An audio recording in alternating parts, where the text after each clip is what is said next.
ውድ ምእመናን ከፊት ለፊታችን እጅግ ትልቅ እንግዳ እየመጣን የፍጥረተ ዓለሙ ትልቅ ክስተት ሸህሩ ረመዳን ሙእሚን ይሄን የተከበረ ቀን በትልቅ ክብር በትልቅ ዝግጅት ይቀበለዋል። ረመዳን ያናናር ዘይቤያችንን ሙሉ ለሙሉ የሚቀይር ነው። የእንቅልፍ ሰዓታችን ይቀየራል፣ አመጋገባችን ይቀየራል፣ አዋዋላችን ይቀየራል፣ አዳራችን ይቀየራል፣ ሕይወትን ይቀይራታል። የመላእካን አጀባ የሚከበው ምሽት የያዘው ረመዳን ፊት ለፊታችን ላይ ተሰይሟል። ለዛ ነው ነቢዩና መሐመድ ዓለይሂ ሰላቱ ወሰላም አታኩም ረመዳን መጣላችሁ ይላሉ ለሰሓቦቹ። ሸህሩ ሙባረክ አላህ የባረከው ወር፣ የተባረከ ወር፣ የአላህ እዝነት የሚለቀቅበት ረድኤቱ የሚከፈትበት ወርን ልንገናኝ ቀናቶች ቀርተው ነው።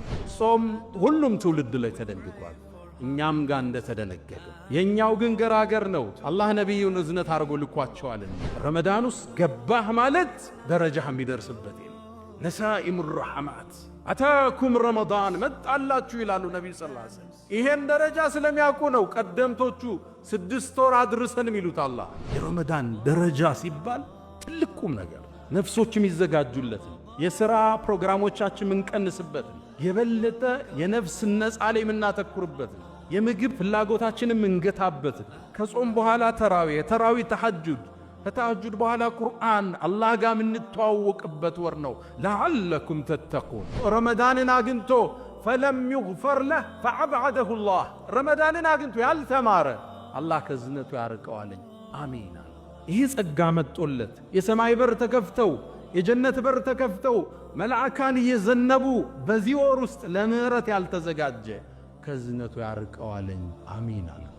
መን ሳመ ረመዳን ኢማናን ወሕቲሳባ ጉፊረ ለህ። ረመዳንን በአላህ አምኖ በግዴታው አምኖ ወሕቲሳበን አጅሩን ከአላህ ከጅሎ ከሰው ሳይሆን የጾመ ወንጀሉ ተማረ። ወሊላሂ ዑተቃኡ ሚነ ናር። በየምሽቱ አላህ ባሮቹ መርጦ ነፃ ያወጣል። ሶላት ላይ ቆሙትን ጾመው እያፈጠሩ ያሉትን መርጦ አላህ ነፃ ያወጣል። ይሄ ካላገኘ በየት ነው የምትማር? ልሳኢሚ ለጾመኛ ዳዕወቱን ላቱረድ አላህ የማይመልሰው ዱዓ አለ። ጀነት ውስጥ እኮ ጉረፈን አንድ ቆንጆ ቤት አለ። ሊመን አጣበል ከላም ንግግሩን ያለሰለሰ፣ ወአጥዓመ ጣዓም ምግብን ላበላ፣ ወአዳመ ስያም ጾምን አከታትሎ ለጾመው፣ ወቃመ ቢለይል ወናሱ ኒያም ሌሊት ሰው ተኝቶ እሱ ሶላት ላይ የተገኘ። አራቱም ረመዳን ውስጥ አሉ። ረመዳን ኢማናችን የምናጎለብትበት፣ አካላዊ ጤንነታችን የምንጠብቅበት፣ የወንጀል መዝገቦቻችን የምናጸዳበት። ብዙ ለምግብ አንቸኩል፣ ለመብላት አናብዛ። የሆነ ነገር ቀመስነ ተራዊ እንዳይከብደን መለስ። ሌሊትም እንደነገሩ ይሄ ወሬ ያልፋል። አላህ በቃል ገልጾታል። አያመን ማዕዱዳት ትንሽ ቀናቶች ነው ይላል። እመኑኝ አላህ የነገሰው ካረገ ረመዳን እንዴት አለፈ ብለን እዚህ ላይ ኹጥባ እናነሳዋለን። ቀናቶቹ ቶሎ ይነግዳሉ። ሕያጅ ናቸው። ተጠቅመንበት እንውጣ።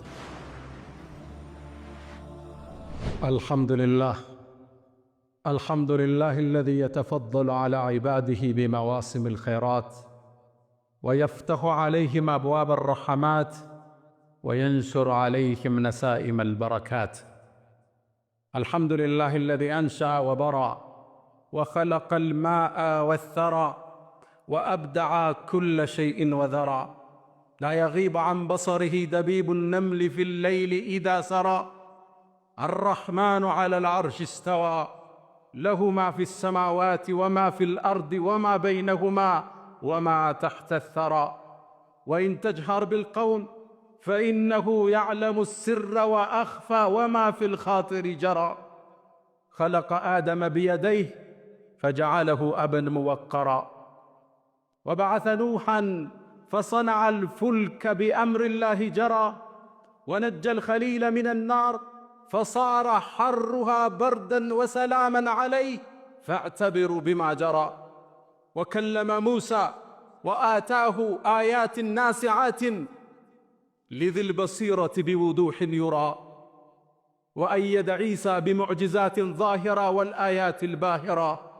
وفضل محمدا على جميع الرسل والأنبياء بلا مراه أحمده سبحانه وتعالى على نعمه التي لا تزال تترى وأصلي وأسلم على المبعوث في أم القرى وعلى آله الطيبين الطاهرين الذين انتشر فضلهم في الورى وسلم تسليما كثيرا. بأبي وأمي أنت يا خير الورى، فصلاة ربي والسلام معطرا. يا أيها الذين آمنوا اتقوا الله حق تقاته ولا تموتن إلا وأنتم مسلمون. يا أيها الذين آمنوا اتقوا الله وقولوا قولا سديدا يصلح لكم أعمالكم ويغفر لكم ذنوبكم، ومن يطع الله ورسوله فقد فاز فوزا عظيما. معاشر المسلمين، نحن اليوم على مشارف قدوم شهر كريم وموسم عظيم، واستقبال ضيف عزيز على النفوس، شهر الخيرات والبركات والهدايا والهبات، شهر يفتح فيه نسائم الرحمات، شهر القيام والصيام، شهر الإنفاق والإحسان، شهر اختصه الله بنزول كلامه الكريم، شهر رمضان الذي أنزل فيه القرآن هدى للناس وبينات من الهدى والفرقان. أهلا ومرحبا بالصيام يا حبيبا زارنا في كل عام، قد لقيناك بحب مفعم، كل حب في سوى المولى حرام، فاغفر اللهم منا ذنبنا ثم زدنا من عطائك الجسام. معاشر المسلمين، ومعلوم أن الصوم من أزكى العبادات وطاعة من أعظم الطاعات، بل هو ركن من أركان الإسلام ومبنى من مبانيه العظام، اختصه الله سبحانه وتعالى بنزول كلامه العزيز، وفرضه على المؤمنين في كتابه التنزيل، وشرحه رسوله في هديه الجميل. قال سبحانه وتعالى: يا أيها الذين آمنوا كتب عليكم الصيام كما كتب على الذين من قبلكم لعلكم تتقون. والنبي عليه الصلاة والسلام كما في حديث صحيح عند النسائي كان يبشر أصحابه بقدوم رمضان قائلا: أتاكم رمضان شهر مبارك، شهر مبارك فرضه الله جل وعلا عليكم صيامه، فيه تفتح أبواب السماء وتغلق فيه أبواب الجحيم وتصفد فيه مردة الشياطين، لله فيه ليلة خير من 1000 شهر، من حرم خيرها فقد حرم. أيها المسلمون، هبوا وقوموا وشمروا واستغلوا وتعرضوا لنفحات الرحمن. أيا خادم الجسم كم تشكى لخدمته، أتطلب الربح فيما فيه خسران؟ أقبل على الروح واستكمل فضائلها، فإنك بالروح لا بالجسم إنسان. قفوا إلى نفحات الرحمن واستغلوا هذا الشهر الكريم لتنالوا بركاته ونسماته. اللهم أهله علينا باليمن والإيمان والسلامة والإسلام والتوفيق لما تحب وترضى. ውድ ምእመናን፣ ከፊት ለፊታችን እጅግ ትልቅ እንግዳ እየመጣን የፍጥረተ ዓለሙ ትልቅ ክስተት ሸህሩ ረመዳን። ሙእሚን ይሄን የተከበረ ቀን በትልቅ ክብር በትልቅ ዝግጅት ይቀበለዋል። ረመዳን የአኗኗር ዘይቤያችንን ሙሉ ለሙሉ የሚቀይር ነው። የእንቅልፍ ሰዓታችን ይቀየራል፣ አመጋገባችን ይቀየራል፣ አዋዋላችን ይቀየራል፣ አዳራችን ይቀየራል፣ ሕይወትን ይቀይራታል። ኑሯችንን እንደ አዲስ ይከልሰዋል። የሚቀየረው ግን ኑሯችን ብቻ አይደለም፣ ፍጥረተ ዓለሙም ላይ ግዙፍ ክስተቶች ይከሰታሉ። ነቢዩና መሐመድ ዓለይሂ ሰላቱ ወሰላም ነሳኢ ላይ በተዘገበው ሐዲስ ፊህ ቱፍተሑ አብዋቡ ሰማ፣ ረመዳን ሲገባ የሰማይ በሮች ይከፈታሉ። ሰማይ ግዙፍ ዓለም፣ የአንዱ ሰማይ ውፍረት 500 ዓመት ያጸዳል። ይህ በር ይከፈታል። በሌላ ዘገባቸው ላይ ፊህ ቱፍተሑ አብዋቡል ጅናን፣ የጀነት በሮች ይከፈታሉ። 7ቱን ሰማይ አልፈህ የምታገኘው ግዙፍ ዓለም ጀነት ይባላል። እነዛ በሮች እንዲከፈቱ ይደረጋል። የጀሃነም በሮች እንዲዘጋ ይደረጋል። ልብ በሉ፣ ምድር ላይ ብቻ አይደለም ክስተቱ፣ የሰማይ ሰማያት ላይ ተአምር ይጀምራል ክስተቱ። የጀነት በሮች እንዲዘጉ ይደረጋል። አላሁ ስብሓነሁ ወተዓላ መላይኮችን ጀነትን እንዲያስውቧት ትእዛዝ ይሰጣል። ውቧ ጀነት ውበት ይጨመርላታል። ምናልባት እኮ ባሮቼ የዱንያን ስንክሳር አልፈው ወደ አንቺ በዚህ ረመዳን ሊመጡ ይችላሉና አስውቧት ይባላል። ረመዳን ላይ የእኛ አመጋገብ ስርዓት ብቻ አይደለም የሚቀየር፣ ፍጥረት ዓለሙ ነው እንደ አዲስ የሚቀየር። ሰማይ ይከፋፈታል፣ የጀነት በሮች ይከፈታሉ፣ የጀሃነም በር ይዘጋል። መላእካን ከሰማይ ወደ መሬት ይረግፋሉ። ተነዘሉ ልመላኢከቱ ወሩሑ ፊሃ። አዎ መላእካን ጅብሪልን አጅቧቸው ወደ ምድር የሚዘንቡበት ምሽትን የያዘው ወር ውስጥ ልንገባ ሳምንት ቀርቶናል። ተነዘህ መላኢካ፣ የቁርአኑ አገላለጽ ጥልቅ ነው። ተንዚሉ አላለም፣ ይወርዳሉ ማለት ነው። ተነዘሉ ማለት ቁጥሩ ማይታወቅ ይረግፋሉ ማለት ነው። የመላእካን አጀባ የሚከበው ምሽት የያዘው ረመዳን ፊት ለፊታችን ላይ ተሰይሟል። ለዛ ነው ነቢዩና መሐመድ ዓለይሂ ሰላቱ ወሰላም አታኩም ረመዳን፣ ረመዳን መጣላችሁ ይላሉ ለሰሓቦቹ። ሸህሩ ሙባረክ፣ አላህ የባረከው ወር፣ የተባረከ ወር፣ የአላህ እዝነት የሚለቀቅበት ረድኤቱ የሚከፈትበት ወርን ልንገናኝ ቀናቶች ቀርተውናል። ሙእሚን ካሁኑ ይሰንቃል፣ ዝግጅት ያደርጋል፣ በተውባ ይጀምረዋል፣ በይቅርታ ያጥበዋል፣ ሐቅ ያደርሳል፣ ስልክ ይደውላል፣ ዝግጅት ያደርጋል። ደረጃው ትልቅ ነው፣ ማይደረስበት ድካ ነው። ወሰኑ ሚለካ አይደለም። ረመዳን ወሰን የለሽ ጸጋ። አላሁ ስብሓነሁ ወተዓላ ይሄን ጾም እኛ ጋር እንደደነገገው ሁሉ በሁሉም ክፍለ ዘመናት ደንግጎት አልፏል። ያ አዩሃ አለዚነ አመኑ፣ እናንተ ያመናችሁ ምእመናን፣ ኩቲበ ዓለይኩም ሲያም፣ ጾም እኮ በእናንተ ላይ ፉሪዶ ግዴታ ተደረገባችሁ። ታዲያ በነቢ ኡመት ብቻ ነው እንዳንል ከማ ኩቲበ ዓለ አለዚነ ሚን ቀብሊኩም፣ ከእናንተ በፊት በነበሩ ህዝቦች ላይ ልክ እንደተወሰነው። ዓላማው ምንድን ነው? ለዓለኩም ተተቁን፣ ተቅዋ ታዳብሩ ዘንድ ይከጀላልና። ቁርአን ጋር ጥሩ ትውውቅ ልታረጉ፣ ሶላትን ልትላመዱ፣ ጾምን ልትላመዱ፣ የበለጠ አላህን ፈሪ ልትሆኑ ይከጀላልና ይላል አላህ ሱብሓነሁ ወተዓላ። ሁሉም ትውልድ ላይ ጾም ተደንግጓል፣ እኛ ጋር እንደተደነገገው። ባይሆን እንደነሱ የኛ የጠበቀ አይደለም። በነቢዩ ሰለላሁ ዐለይሂ ወሰለም መላክ፣ በአላህ ረሕመት ወደኛ ውስጥ መላክ ገራገር አላህ አድርጎታል። ቀደምቶቹ ሲጾሙ ሌሊት ባለቤቶቻቸው ጋር መገናኘት አይችሉም ነበር። ቀደምቶቹ ሲጾሙ መናገር ያስፈጥር ነበር። ለዛ ነው መርየም ዓለይሃ ሰላም ቁርአን ላይ ፈለን ኡከሊመ ልየውመ ኢንሲየን ያለችው። ዛሬ እኔ ሰው አላናግርም ጾመኛ ነኝ በይ። ልጇን ይዛ መጣች፣ በምልክት ቋንቋ ነገረቻቸው። አንቺ አትናገሪም እንዴ? ልጅሽን እንዴት የታዘለን ሕፃን እናናግራለን? ከይፈ ኑከሊሙ መን ካነ ፊል መህድ ሶብያ። አንቺ አውሪ እንጂ እሱማ እንዴት ይናገራል? ቸከቸኳት። ጾሟ እንደ ፈርስ አፏን ዘጋች። ቀደምቶቹ ሲጾሙ ማውራት ክልክል ነው። ለሌሊት ባለቤቶቻቸው ጋር መተኛት ክልክል ነው። ሲቶብቱ ራሳቸውን ሁሉ እንዲገድሉ የተደረጉ ህዝቦች አሉ። ፈቱቡ ኢላ ባሪኢኩም ፈቅቱሉ አንፉሰኩም የተባለ ትውልድ አልፏል። የነቢዩላህ ሙሳ ትውልዶች በጣዖት መልክ ወይፈንን ሰርተው ተገዙ። አላህ ሊበራቸው ቃል ገባ፣ ግን ራሳችሁን ግደሉ ተባሉ። ከወንጀል የሚጸዱት በመሞትም ነበር። 70,000 ሰው አንድ ሜዳ ላይ አለ፣ እርስ በርስ ተጋድሎ።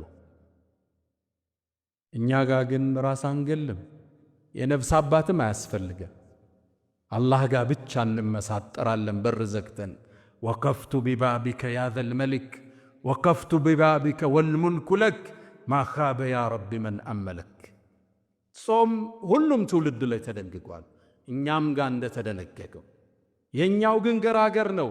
አላህ ነቢዩን እዝነት አድርጎ ልኳቸዋልና ወየضዑ ዐንሁም ኢስረሁም ወልአግላል አለቲ ካነት ዐለይሂም ይላል አላህ። ነቢዩ እኮ ከነሱ ላይ የተጫነባቸውን የግዴታ ቀንበር ሊያነሳን የላክነዋል። ዲናቸው ገር ነው። ኢኒ ቡዒስቱ ቢሐነፊየትን ሰምሓ ገር በሆነው መንገድ ነው የተላኩ ይላሉ። እስልምና ውስጥ አላግባብ የጠበቀ ከገጠበህ ከእስልምና አይደለም። እሱ ከሰው ልጅ ጋር የሚስማማ ዲን ተሰጥቶን የምንጾመውም ሰዓት ከአቅማችን ጋር የሚመጣጠን ጾም በሁሉም ህዝቦች ላይ የተደነገገ ነው። ረመዳን ደግሞ ወሰን የለሽ ጸጋ ነው። የረመዳንን ትልቅነት ካሳየኝ ሁለት ዘገባ ልንገራችሁ። ነቢዩና ሙሐመድ ዓለይሂ ሰላቱ ወሰላም በነበሩበት ወቅት ላይ ሁለት ሰዎች እሳቸው ጋር ይሰልማሉ። ረጁላኒ ሚን በኒ አስለማ ከሚባለው ጎሳ አባል ናቸው። አንደኛው ጠንካራ ነው በዒባዳ ሶላቱ፣ ጾሙ፣ ጂሃዱ የሚሳተፍ። አንደኛው የኔ ቢጤ ደካማ ነው። እንደ ነገሩ ይሰግዳል፣ ሱና ላይ ይሳነፋል፣ ጂሃድ በዞርበት አይዞርም። ደካማ ነው ጾም ላይ፣ ተሐጁድ ሶላት ላይ። ታዲያ ያነ የመጀመሪያው ወንድሙ ጂሃድ ላይ ወጣና ሸሂድ ሆነ። በአላህ መንገድ ተሰዋ፣ ሸሂድ ሆነ። በአመቱ ይሄ በዒባዳ ደካማ የሆነው ዘመዱ ተከተለው፣ የጎሳው ባለቤት።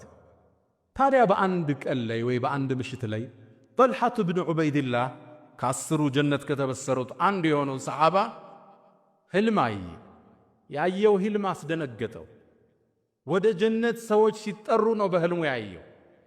ጥሪ ሲደረግ ግን መጀመሪያ ጀነት በክብር እንዲገባ የተደረገው ሁለተኛ የሞተው ያ በዒባዳ ደካማ ይሆን። በጣም ተገረመ ጠልሓ። የመጀመሪያውን ያቀዋል፣ ሸሂድ ሆኖ ነው የሄደ። ዒባዳው የጠነከረ ነው። እንዴት ቀድሞ ሊጠራ ቻለ? ይህን ብዥታ ይዞ ጠልሓ ወደ ሰሓቦች ወጣ። ታሪኩን ነገራቸው። እነሱም ግራ ተጋቡ። እገሌ ነበር ምናቀው በጅሃዱ፣ በእጅቲሃዱ፣ በሶላቱ፣ እንዴት ይሄኛው ደካማው ቀድሞ ጀነት ገባ? ይሄ ወሬ ከሰሃባ ወደ ሰሃባ እየነጠረ ማንጀሮ ጋር ደረሰ። ነቢዩና ሙሐመድ ዓለይሂ ሰላቱ ወሰላም ታሪኩን ነገሯቸው። መልእክተኛው በአንድ ቃል ቋጩት። አወሚን አይ ሸይእን ተዕጀቡ፣ ምኑን ያስገረማቸው አላቸው። አወለም ዩዓመር ባዕደሁ ሰና ወአድረከ ረመዳን አላቸው። ከሱ በኋላ አንድ ዓመት አልቆየም እንዴ ሁለተኛው አሏቸው። አዎ አሉ። ረመዳንስ አግኝቶ ይል አሏቸው። አዎ አሏቸው። ፈወላህ አሉ፣ በአላህ ይሁንብኝ ለማ በይነሁማ ከማ በይነ ሰማኢ ወልአርድ፣ በሁለቱ መሃል ያለው የጀነት ደረጃ ልዩነት በምድርና በሰማይ ካለው በላይ ነው አሉ ነቢዩ ሰለላሁ ዐለይሂ ወሰለም። አዎ እርግጥ ነው በዒባዳ ይበልጠዋል፣ በተሐጁድ ይበልጠዋል። አዎ እርግጥ ነው ሸሂድ ሆኖ ነው የተሰዋው ያንኛው። ይሄኛው ግን ረመዳንን አገኘ። ረመዳን ውስጥ ገባህ ማለት ደረጃህ የሚደርስበት የለም። ነሳኢሙ ረሐማት አታኩም ረመዳን መጣላችሁ ይላሉ ነቢዩ ሰለላሁ ዐለይሂ ወሰለም። ይሄን ደረጃ ስለሚያውቁ ነው ቀደምቶቹ 6 ወር አድርሰን የሚሉት። አላህ የረመዳን ደረጃ ሲባል ትልቅ ቁም ነገር፣ ነፍሶች የሚዘጋጁለትን፣ የሥራ ፕሮግራሞቻችን የምንቀንስበትን፣ የበለጠ የነፍስ ነፃ ላይ የምናተኩርበትን፣ የምግብ ፍላጎታችንን የምንገታበትን፣ ከጾም በኋላ ተራዊ፣ የተራዊ ተሐጁድ፣ ከተሐጁድ በኋላ ቁርአን አላህ ጋር የምንተዋወቅበት ወር ነው። ለዓለኩም ተተቁን፣ ተቅዋ ታዳብሩ ዘንድ ይከጀላል። ዓመታዊ ስንቅ ምንዝበት ወር ነው። በዝች ሌሊት ውስጥ የሚገኝ አንድ ምሽት አለ፣ ከ1000 ወር በላይ ደረጃ አለ። ልብ ብላችኋል? ከ1000 ቀን አላልኩ፣ ከ1000 ወር በላይ የሚመዝን ሌሊትን ያቀፈ ወር ወደኛ እየመጣ ረመዳን ትልቅ ጸጋ። በሱ ውስጥ ገብቶ ያልተማረ መቼም ሊማር አይችልም።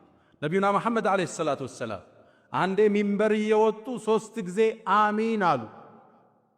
ማን ዱዓ እንደሚያደርግ አይታወቅም። እሳቸው ግን አሚን ይላሉ። ሰሃቦቹ ጠይቀዋቸው የአላህ መልእክተኛ ምንድነው አሚን ያልከው? ዱዓ የሚያደርግ ግን አይሰማንም አሉ። ጅብሪል መጣ፣ 3 ዱዓ አደረገ፣ 3ቱን አሚን አልኩት። አሚን ካሉት ውስጥ የመጀመሪያው ያንተ ስም ተነስቶ ሰለዋት ያላወረደ ከአላህ እዝነት ይራቅ ብሏለኝ፣ አሚን አልኳል። ሁለተኛው ወላጆቹን አግኝቶ ጀነት ያልገባ ከአላህ ረሕመት ይራቃለኝ። አሚን አልኩት። ወላጆች ትልቅ ጸጋ፣ የችላ ያለው ትልቅ ጸጋ። አንዳንዱ ወላጆቹን ሌላ የስቃይ ማዕከል ውስጥ ከቷቸዋል። ሦስተኛው ረመዳንን አግኝቶ ፈለም ዩግፈር ለህ ፈዐብዐደሁ ላህ። ረመዳንን አግኝቶ ያልተማረ አላህ ከዝነቱ ያርቀዋለኝ። አሚን አለ። ይህ ጸጋ መጦለት የሰማይ በር ተከፍተው የጀነት በር ተከፍተው መላእካን እየዘነቡ በዚህ ወር ውስጥ ለምህረት ያልተዘጋጀ ከዝነቱ ያርቀዋለኝ። አሚን አልኩት። እንድንማር የመጣ ወር ነው ረመዳን። ነቢዩና መሐመድ ዓለይሂ ሰላቱ ወሰላም ተመልከቱ የምህረቱን ደረጃ። መን ሳመ ረመዳን ኢማናን ወሕቲሳባ ጉፊረ ለህ። ረመዳንን በአላህ አምኖ በግዴታው አምኖ ወሕቲሳበን አጅሩን ከአላህ ከጅሎ ከሰው ሳይሆን የጾመ ወንጀሉ ተማረ። አንድ በሉ። ሁለተኛው ደግሞ የምህረት መስፈርት ልንገራችሁ። መን ቃመ ረመዳን ኢማናን ወሕቲሳበን ጉፊረ ለህ። ረመዳንን የቆመ ተራዊሁን ሶላቱ በአላህ አምኖ ሂሳብ ከሱ ሰርቶ የቆመ ጉፊረ ለህ። ሁለተኛ መማሪያ እያችሁ። ሦስተኛው መን ቃመ ለይለተል ቀድሪ ኢማናን ወሕቲሳበን ጉፊረ ለህ። የለይለተል ቀድር ምሽት ኢማን አርጎ ሂሳቡን ከአላህ ፈልጎ የቆማት ተማረ። እያያችሁት ነው። ካንዱ ቢያመልጥ ካንዱ እንዳያመልጥ ነው። የምህረት በር ነው የተከፈተው በየረመዳን ምሽት ውስጥ። ወሊላሂ ዑተቃኡ ሚነ ናር። በየምሽቱ አላህ ባሮቹን መርጦ ነፃ ያወጣል። ሶላት ላይ ቆሙትን ጾመው እያፈጠሩ ያሉትን መርጦ አላህ ነፃ ያወጣል። ይሄ ካላገኘ በየት ነው የምትማር? አምስተኛ ልሳኢሚ ለጾመኛ ዳዕወቱን ላቱረድ። አላህ የማይመልሰው ዱዓ አለው። ዱዓ ከሚለምነው ውስጥ ታዲያ ምንድን ነው? አላሁመ እግፊር ሊ። የምህረት በር ነው አላህ ከፍቶ ይመጣል።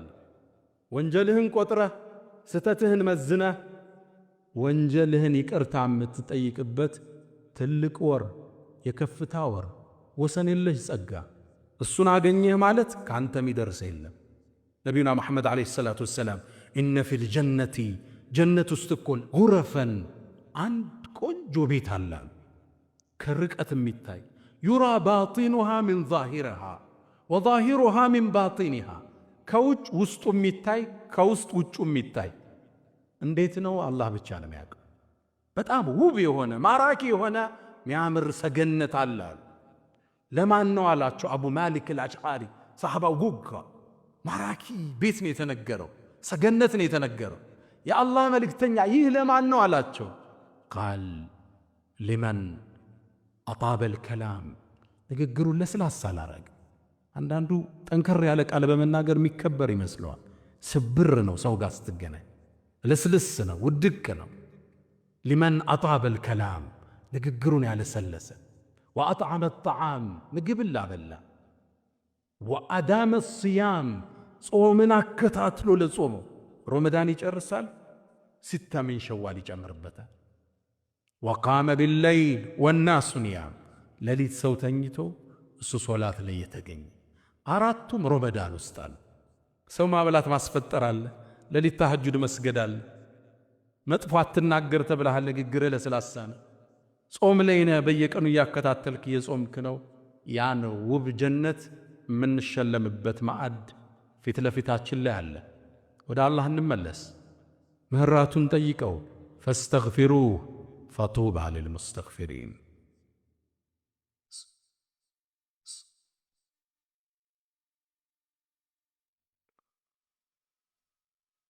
الحمد لله على إحسانه والشكر له على تفضله وامتنانه ولا إله إلا الله تعظيما لشأنه وصلى الله وسلم وبارك على رسوله وإخوانه. ውድ ምእመናን ትልቁ ወር ፊት ለፊታችን ተሰይሟል። ይሄ ወር የመጣው መዝገቦቻችንን ከወንጀል ሊያጸዳ፣ ልቦቻችንን በኢማን ሊሞላ፣ አካሎቻችንን ጤነኛ ሊያደርግ መጥቷል። ረመዳን ወንጀልን ያጥባል፣ አካልን ጤነኛ ያረጋል፣ ቀልብን በኢማን ይሞላል። በቅርቡ አዲስ ጥናት እንዳሳየው አንድ ሳውዲያዊ ዶክተር የጻፈው ጽሑፍ ላይ ይገኝበታል። ጃፓን ላይ ለአንድ ምርምር ሄዶ ጃፓን ውስጥ በዓለም የሚታወቁ አንድን ፕሮፌሰር ያገኛቸዋል። የሕክምና ጠቢብ ናቸው።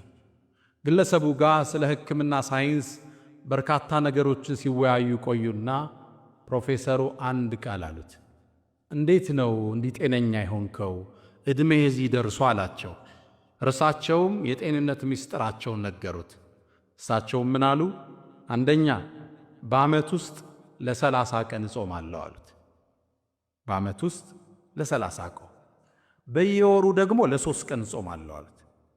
ለምን ነው የሚጾመው አላቸው። ይሄ ሙስሊም ያ ሙስሊም ላልሆኑት ፕሮፌሰር እርሳቸው ምን አሉ?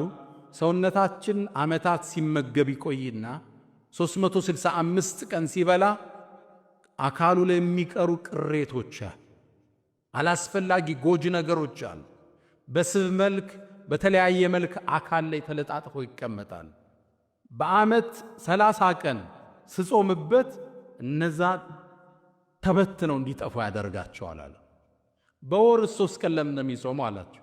በወርም ቢሆን ለ30 ቀን ሙሉ ካሰራው ሰውነትህን ለበሽታ ይጋለጣል። 3 ቀን ረፍት ሰጥተህ ጤንነቱን እንዲያገኝ ማድረግ አለብህ አሉት። ሙስሊሙ ዶክተር በጣም ተገረመ። ከቁርአንና ከሐዲስ አውጥቶ ይህ እኮ የእኛ መልእክተኛ ነቢዩና መሐመድ ዓለይሂ ሰላቱ ወሰላም ያዘዙን የእምነታችን ክፍል ነው አላቸው። ሊያምኑ አልቻሉ። እርሳቸው ጸጉራቸው ሽበት እስኪወርሰው ዕድሜያቸው እስኪገፋ ድረስ ተመራምረው የደረሱበት ጥበብ ነው። በዛ በእርጅና ዕድሜያቸው እንደ ወጣት እንዲታዩ ያደረጋቸው ቀመር ነው። እንዴት ቶሎ ይቀበሉት? አሳየኝ አሉት። ገብተው ሐዲሶችን ቁርአኑን በቀጥታ ነበቡ። ዶክተሩ ምን ይላል? ሳውዲያዊ ዶክተር እኒህ ትልቅ ፕሮፌሰር አሁን እስልምናን ተቀብለዋል ይላል። ይሄን አላህ እንጂ ሊያስተምራቸው አይችልም። ረመዳን የጤንነት መጠበቂያ ነው። አውሮፓ ውስጥ አሁን ከሚገለገሉበት የሕክምና ሳይንስ ውስጥ አንዱ ጾም ሆኗል። ፋስቲንግ ሆስፒታል የሚባሉ የጾም ሆስፒታሎች አውሮፓ ውስጥ የሕክምና መሳሪያ ሆነው አገልግሎት ላይ ብለዋል። ረመዳን አመጋገባችን አስተካክለ ዓመት ውስጥ የከተትነውን ነገር ትንሽ ምናስተካክልበት፣ ቀን ላይ ዙሁር 7 ሰዓት ሲርብህ ረሃብ ሲቆላ እየታጠብክ እንደሆን እያሰብክ አኼራ ጥቅም አለ። ጉፊረ ለሁ ተብሏል። ለይለቱል ቀድር አለ። ጤንነትንም አላህ ብሮ ይሰጣል። ጤንነትን እንደማጠብቀው ይታወቃል። ግዴታ አደረገብህ 30 ቀን እንድትጾመው። ማፍጠር አትችልም።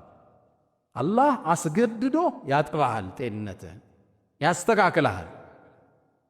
እስልምና ውብ ዲን ነው። አልሐምዱሊላህ ላ ኒዕመተል ኢስላም። ረመዳን ኢማናችን የምናጎለብትበት፣ አካላዊ ጤንነታችን የምንጠብቅበት፣ የወንጀል መዝገቦቻችንን የምናጸዳበት። ብዙ ለምግብ አንቸኩል፣ ለመብላት አናብዛ። ይኸው ነገር ቀመስነ ተራዊ እንዳይከብደን መለስ፣ ሌሊትም እንደነገሩ ይሄ ወሬ ያልፋል። አላህ በቃል ገልጾታል። አያመን ማዕዱዳት ቆጥሬ ነግሬያቸዋለሁ፣ ትንሽ ቀናቶች ነው ይላል። እመኑኝ አላህ የነገ ሰው ካረገ ረመዳን እንዴት አለፈ ብለን እዚህ ላይ ኹጥባ እናነሰዋለን። ቀናቶቹ ቶሎ ይነግዳሉ። ሕያጅ ናቸው። ተጠቅመንበት እንውጣ። አካልን ብዙ ለመመገብ 11 ወር ለፍተናል። አሁን ደግሞ ለሩህ ቦታ እንስጥ። ለቁርአን ፍቅር፣ ለተሐጁድ ፍቅር፣ ለጾም ፍቅር። ያ ኻዲመል ጅስም አንተ አካልህን በመመገብ ቢዚ የሆንክ ሰው ከም ተሽቃሊ ኽድመትህ እንዴት ነው ራስክን የጣልከው? ራስን በመንከባከብ ብቻ፣ በአመጋገብ በአጠጣጥ ብቻ ቢዚ፣ በጂም ብቻ ቢዚ። አተጥሉቡ ርብሓ ፊማ ፊህ ኹስራን፣ ኪሳራ ባለበት ነገር ትርፍን ትጠብቃለህ እንዴ? አቅቢል አለ ሩሕ፣ ወደ ሩሕም ተመለስ እንጂ ወደ ዋናው ማንነት። ሰውነት እኮ መጓጓዣ ነው። ዓላማው ሩሕ ነች የተፈጠረበት። ይሄ ቀፎው ነገ ይጣላል፣ ነገ ይበሰብሳል።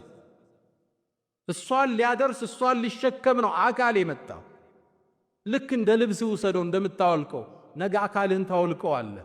ሩሕን ወደ አላህ የምትከደው ኢላ መን አተላህ ቢቀልቢን ሰሊም። እሷን ማጽዳት ነው ትልቁ ተልኩ። አቅቢል አለ ሩሕ ወስተክሚል ፈዳኢላ። ቀልብህን አጽዳው፣ ወደ እሷ ተመለስ። ፈኢነከ ብሩህ ላ ብልጅስም ኢንሳን። አንተ እኮ ሰው የተባልከው ወለቀድ ከረምና በኒ አደም የተባልከው በሩሕ ነው እንጂ በአካልህ አይደለም። ወደ ቀልባችን እንመለስ። ረመዳንን ለለውጥ እንጠቀምበት፣ ለማህርታ እንጠቀምበት፣ ጤንነታችን ለመመለስ እንጠቀምበት፣ ሌሎችን ንርዳ፣ በይቅርታ እንገናኘው። አላህ ጾማችንን ይቀበለን። ያ መን ቱሒቡነ ነቢየ ሙሐመዳ ሰሉ ዐለይሂ ወሰሊሙ ጡለል መዳ فصلاتكم وسلامكم نورا لكم في أمسكم وبيومكم ولكم غدا إن الله وملائكته يصلون على النبي يا أيها الذين آمنوا صلوا عليه وسلموا تسليما اللهم صل على محمد وعلى آل محمد كما صليت على إبراهيم وعلى آل إبراهيم وبارك اللهم على محمد وعلى آل محمد كما باركت على إبراهيم وعلى آل إبراهيم في العالمين إنك حميد مجيد اللهم ربنا آتنا في الدنيا حسنة وفي الآخرة حسنة وقنا عذاب النار اللهم لا تدع لنا في مقامنا هذا ذنبا إلا غفرته ولا دينا إلا قضيته ولا مريضا إلا شفيته ولا حاجة من حوائج الدنيا والآخرة إلا قضيتها يا أرحم الراحمين اللهم ربنا آتنا في الدنيا حسنة وفي الآخرة حسنة وقنا عذاب النار ألا فأقم الصلاة